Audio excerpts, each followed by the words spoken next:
Vance, I just stop what you're doing and step away from the fill station. What is this about an inspection? The Oxy 30 prescriptions filled through this pharmacy. Wait, which prescriptions? There are thousands. I don't know what you're... Vance Idris operated without meaningful oversight for 4 years as a licensed pharmacist in Gallimont, Texas. 380,000 oxycodone tablets moved through his counter. Not one person checked until the data already had him.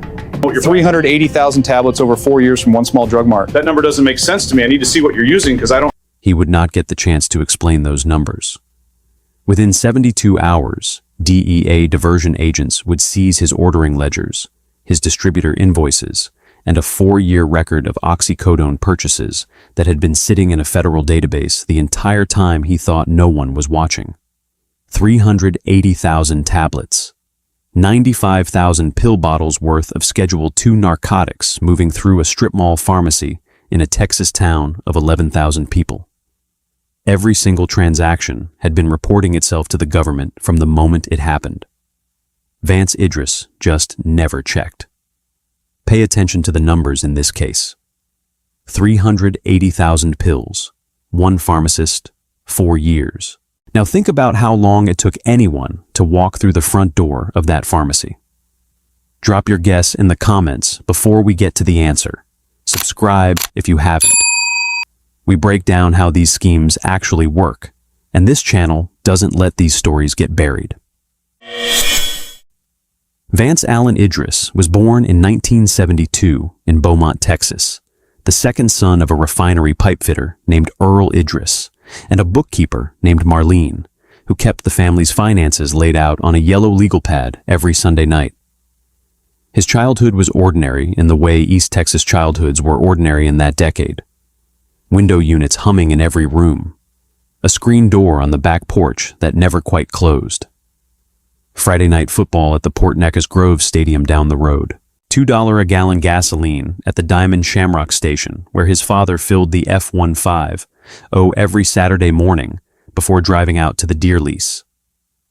By the time Vance was 10, he was riding a hand-me-down Schwinn on a 2-mile paper route around his neighborhood, folding the Beaumont Enterprise into rubber-banded tubes and pitching them onto porches with the practiced arc of a Little League shortstop.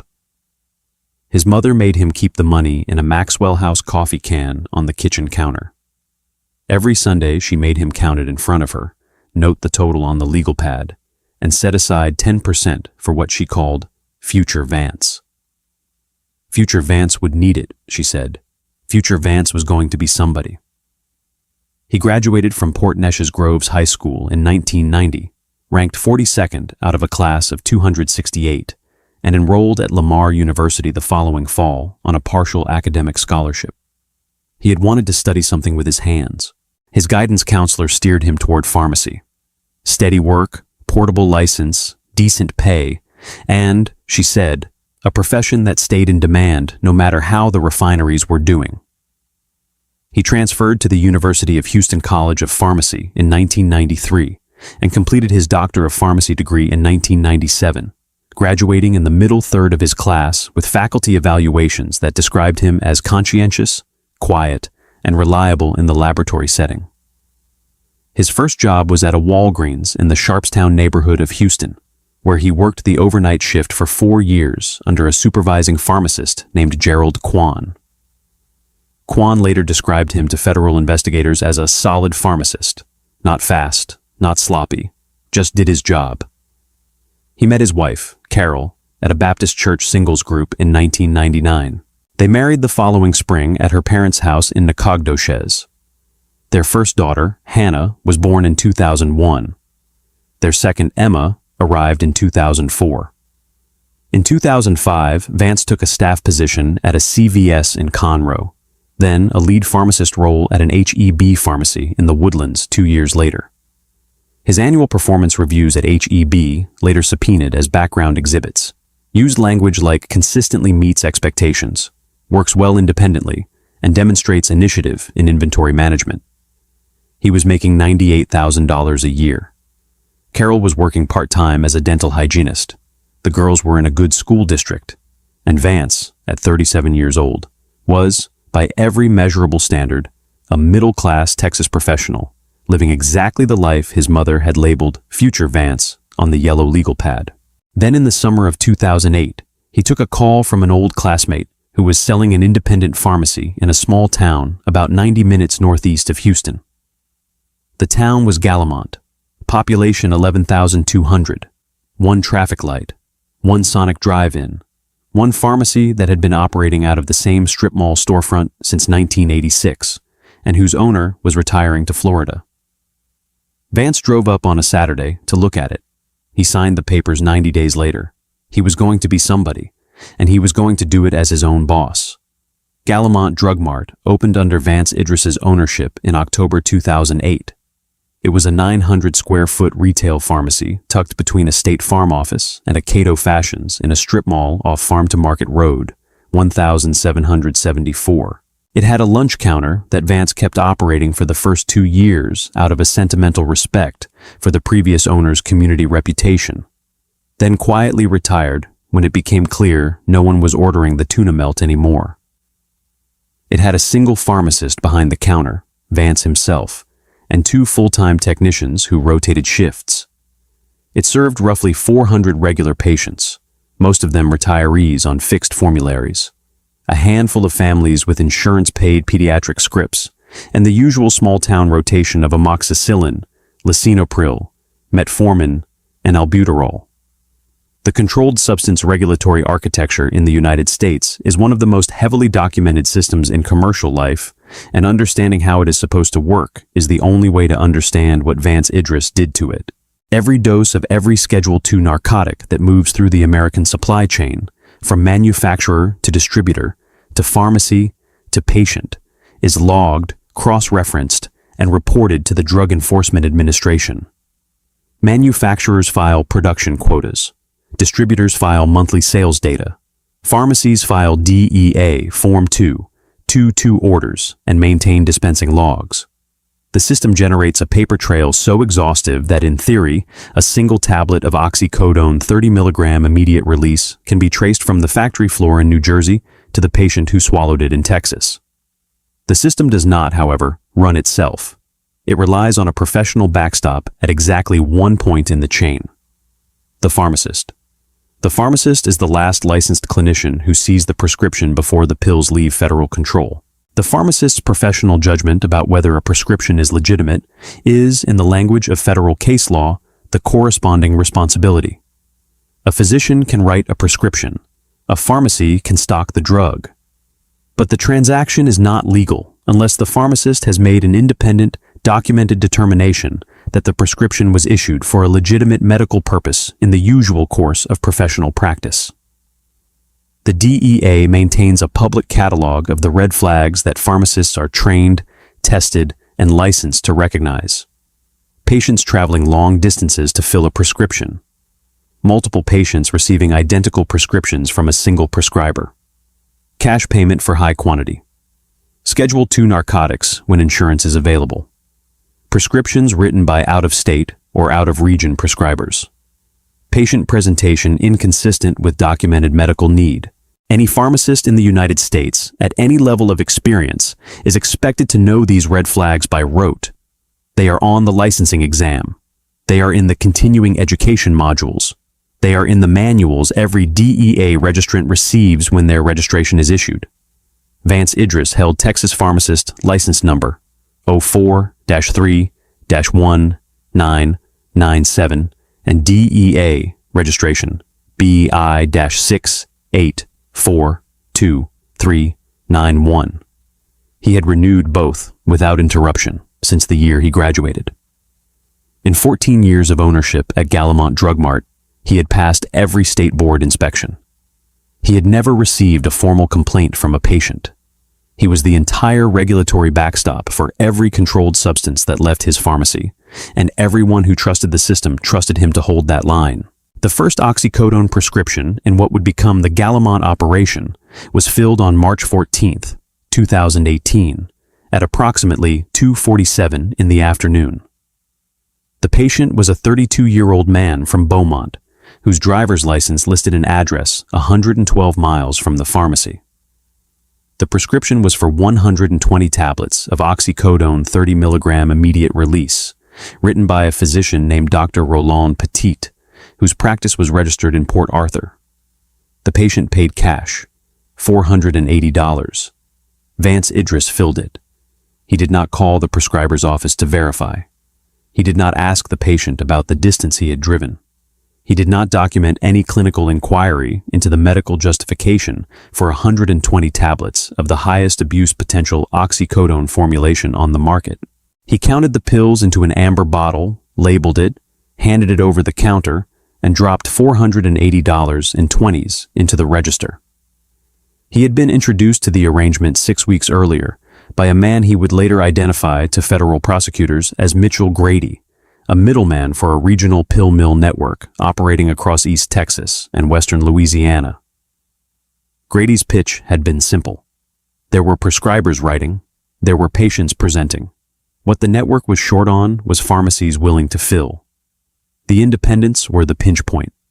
The chain pharmacies had corporate compliance departments monitoring every Schedule II fill in real time.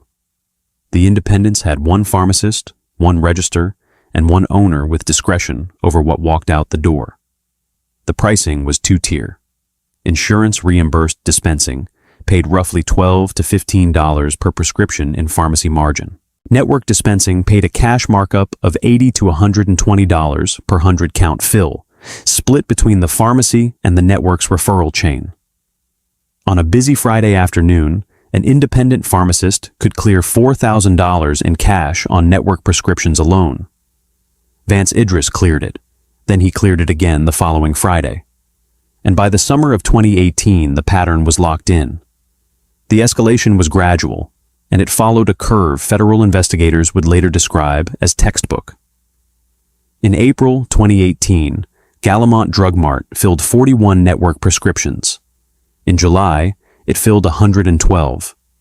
By December of the first year, the pharmacy was filling more than 300 network prescriptions per month, roughly 10 a day, all in cash, all for Oxycodone 30 milligram immediate release. All from a stable of 6 prescribers, whose offices were scattered from Beaumont to Shreveport.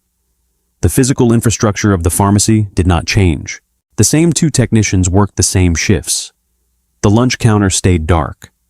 The retirees still came in for their metformin and their lisinopril and their monthly blister packs. But the Schedule II safe in the back, the fireproof cabinet where Oxycodone 30 milligram was stored, began requiring restocking every 6 days instead of every 6 weeks. Vance's distributor orders to Cardinal Health and to a smaller regional wholesaler climbed from a baseline of roughly 2,000 oxycodone tablets per month to more than 9,000 by the end of 2018, and to more than 18,000 by the summer of 2020. The signs a normal supervisor or compliance officer would have caught were cataloged in real time and ignored in real time. Carol Idris noticed the household cash situation shifting in the fall of 2018. New appliances, a base boat, an upgrade on the hunting lease. She asked her husband about it once. He told her the pharmacy was doing well. She did not ask again. The Galamont Drug Mart technicians, Rebecca Halstead and Manuel Ortega, noticed the sudden shift in prescription volume and asked Vance what was going on. He told them the pharmacy had been picked up as a preferred provider by a pain management group. They did not ask again either. The prescribing physicians, spread across 2 states, never met each other and never compared notes on the patients they were sending. And Vance, at the center of it all, kept the paperwork tidy. Every prescription had a documented prescriber. Every dispensing entry had a patient profile. Every DEA Form 222 order was signed and countersigned. On the surface, Galamont Drug Mart was fully compliant. Underneath, no one was checking the surface. The Drug Enforcement Administration's suspicious order monitoring system had been flagging Galamont Drug Mart since the 3rd quarter of 2018. The system operates on a mechanical principle. Every distributor selling Schedule II narcotics to a registered pharmacy is required by federal regulation to report the sales monthly to DEA. The reports include the pharmacy's registration number, the quantity, the formulation, and the shipment dates. The database aggregates the data by pharmacy and compares each pharmacy's volume against benchmarks derived from the aggregate ordering patterns of pharmacies of similar type and size. Galamont Drug Mart was an independent single-location retail pharmacy with a documented patient base of roughly 400 people. Its ordering pattern for Oxycodone 30 mg immediate release by 2020 was running at multiples of the average for comparable pharmacies in the state of Texas. There was no documented cancer clinic in its service area, no hospice contract, no palliative care partnership, nothing in its patient profile that could justify the volume. The file was assigned in early 2022 to a DEA diversion investigator named Nikita Braymore, working out of the Houston Field Division. Braymore had been a diversion investigator for 11 years. She had opened her career in the mid-2000s, when the professional diversion caseload was expanding faster than the agency could staff it. And by 2022, she was carrying a rotating caseload of roughly 20 pharmacy investigations at any given time. The Galamont file, when it landed on her desk, took approximately 4 hours to preliminarily assess. She pulled the distributor reports for the previous 4 years. She pulled the pharmacy's DEA Form 222 order history. She pulled the geographic distribution of the patients on record. She ran the numbers, and she opened a full investigation on the file that afternoon. The investigation ran quietly for 6 months. Braymore did not walk into Galamont Drug Mart. She did not interview the technicians. She did not subpoena the pharmacy's records. She did what diversion investigators are trained to do first, which is to build the case on paper before the target ever knows they are being looked at. She cross-referenced the Cardinal Health shipment records against the pharmacy's dispensing logs, obtained through a routine board of pharmacy audit request framed as a general compliance sampling. She identified the prescribers whose names appeared most frequently on the Oxycodone dispensations. She ran those prescribers against DEA's own registration database and found that 4 of the 6 had already been flagged in unrelated investigations elsewhere in the region. 1 had been indicted the previous fall. His registration had been suspended in December 2021. His prescriptions were still being filled at Galamont Drug Mart as of March 2022. That was the moment the investigation crossed a threshold. A pharmacist who fills a prescription written by a physician whose DEA registration has been suspended is not operating in the gray zone of negligent oversight. He is operating outside the boundary of the license system entirely. Braymore requested authorization to run an undercover integrity operation. It was approved within 2 weeks. The undercover operation ran on a Wednesday afternoon in June 2022. A DEA task force officer, working under a cover identity as a patient, walked into Galamont Drug Mart at 3:17 p.m., carrying a prescription for 120 tablets of Oxycodone 30 mg immediate release. The prescription had been written on a legitimate prescription pad by a cooperating source, using the registration number of one of the physicians whose scripts Vance had been filling for 4 years. The task force officer's driver's license listed an address in Lake Charles, Louisiana, more than 2 hours' drive from the pharmacy. He wore jeans, a work shirt, and a baseball cap. He paid in cash, $468, counted out in 20s on the counter. Vance Idris filled the prescription. Start to finish, the transaction took 11 minutes. He did not call the prescriber's office. He did not ask about the Lake Charles address. He did not ask about the cash. He did not ask about the quantity. He counted the tablets, labeled the bottle, entered the dispensing record into the pharmacy's software, took the money, and slid the bag across the counter with a receipt and a printed patient counseling handout that he did not verbally review. The task force officer walked out of the pharmacy and handed the bag to a surveillance team parked in a Ford F-150 across the strip mall lot. The tablets went into evidence. The prescription went into evidence. The audio and video from the transaction went into evidence. And DEA had the first documented, on-camera, controlled substance outside the course of professional practice event in what would become a 111-count indictment. The follow-up came fast. 2 more undercover fills were conducted in the following 3 weeks, both successful, both recorded. On July 27, 2022, federal agents executed simultaneous search warrants at Galamont Drug Mart, at Vance Idris's residence, and at a storage unit he rented outside of town. From the pharmacy, agents seized every controlled substance dispensing record from 2018 forward, every DEA Form 222 in the pharmacy's files, the contents of the Schedule II safe, the pharmacy's point-of-sale hard drives, and the paper prescription files organized in 3 metal cabinets behind the counter. From the residence, they seized bank records, tax returns, and a locked file cabinet in the home office containing personal ledgers of cash transactions dating to 2019. The ledgers were the piece that closed the case.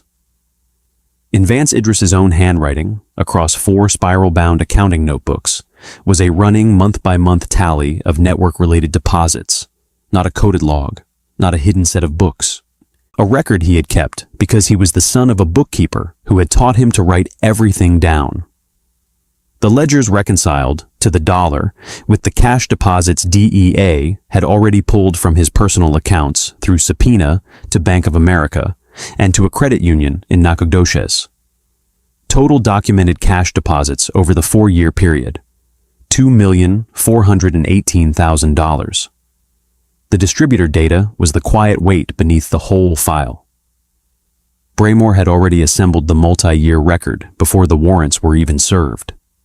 The Cardinal Health shipments alone accounted for roughly 330,000 tablets of Oxycodone 30 milligram immediate release delivered to Galamont Drug Mart between 2018 and 2022.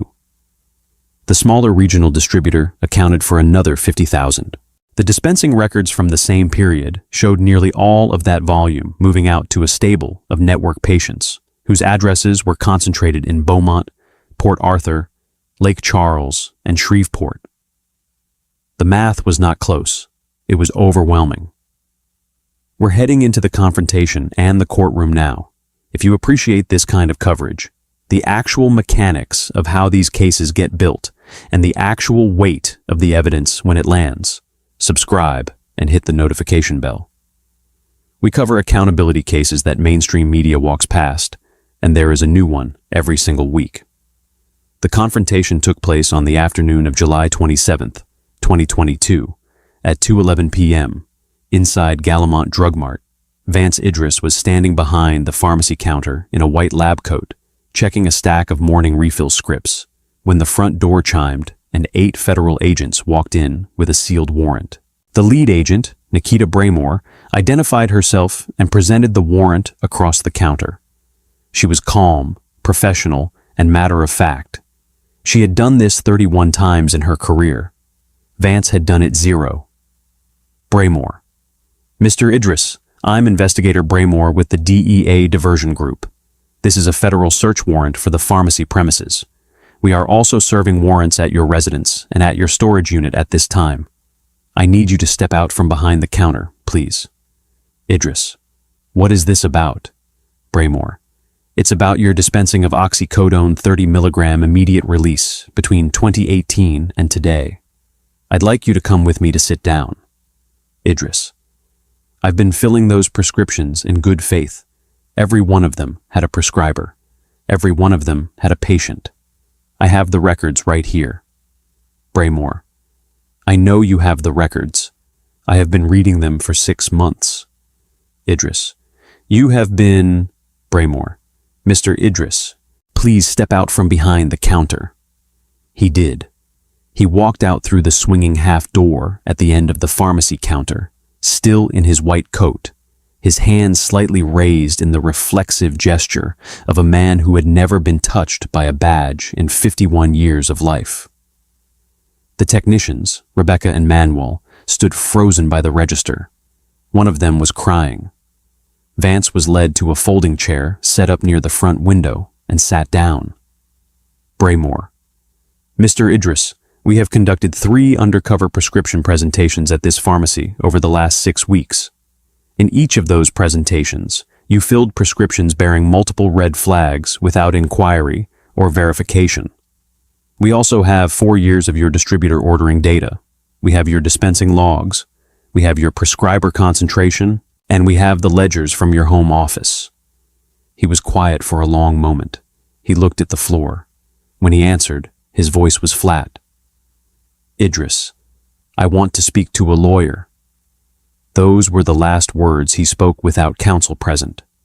Vance Idris was indicted by a federal grand jury in the Eastern District of Texas on October 4th, 2022, on 111 counts.